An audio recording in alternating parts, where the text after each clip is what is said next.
Il y a énormément de solutions dans ce palmarès de 100 sociétés. Et dans le quantique, eh bien, il y a quasiment toutes les startups françaises qui créent des ordinateurs quantiques, qui sont des projets qui sont souvent assez long terme, mais qui risquent de changer le monde dans 5 à 10 ans et qui donneront la possibilité de réaliser des calculs qui sont aujourd'hui inaccessibles. L'intérêt de ce palmarès, c'est de valoriser ce qu'on appelle les deep tech, en tout cas c'est comme ça que je l'ai perçu, c'est-à-dire les entreprises qui sont créées par des ingénieurs, par des scientifiques, qui font avancer l'état de l'art technologique par la science, et qui ont des débouchés commerciaux évidemment, et qui vont pouvoir changer la vie des gens, changer le monde d'une manière ou d'une autre. D'où l'intérêt des startups qui ont été choisies dans le domaine des green tech, dans le domaine de l'intelligence artificielle, dans le domaine de la santé. Il y en a beaucoup dans ce palmarès qui sont fascinantes, comme DNA Script, une société que je connais depuis pas mal d'années, qui crée de l'ADN de synthèse. Ce sont de merveilleuses sociétés françaises qui donnent beaucoup d'espoir sur le potentiel de l'écosystème d'innovation français à rayonner à l'échelle internationale.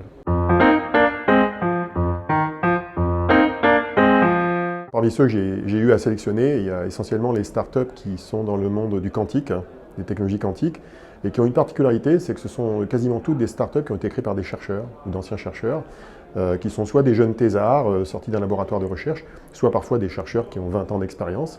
Et c'est le cas par exemple de la startup Candela, de Qubit Pharmaceutical, de la startup Pascal avec un Q. Et toutes ces startups-là, elles ont la caractéristique d'avoir été créées par des chercheurs.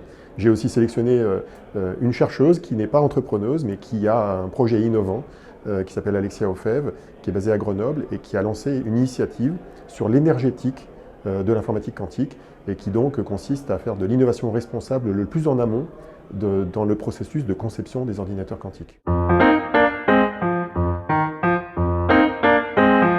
Parmi celles que je viens de citer, DNA Script, qui n'est pas dans le domaine du quantique, c'est vraiment une entreprise disruptive. C'est une entreprise qui crée ce qu'on appelle de l'ADN de synthèse, qui va pouvoir donner lieu à la création de thérapies géniques. Les vaccins ARN qui nous ont permis quand même de nous sauver du Covid viennent de cette même démarche-là. C'est comment on crée un ADN de synthèse. Alors ça pose des questions éthiques qui peuvent faire réfléchir, mais c'est vraiment très disruptif. Et cette société-là fait partie des 3 leaders mondiaux du domaine. Il y a des sociétés dans la cybersécurité comme Cosmian, qui va permettre de sécuriser l'information qui circule dans le cloud, notamment autour des solutions d'intelligence artificielle. Il y a énormément de solutions dans ce palmarès de 100 sociétés. Et dans le quantique, eh bien, il y a quasiment toutes les startups françaises qui créent des ordinateurs quantiques, qui sont des projets qui sont souvent assez long terme, mais qui risquent de changer le monde dans 5 à 10 ans et qui donneront la possibilité de réaliser des calculs qui sont aujourd'hui inaccessibles aux machines classiques.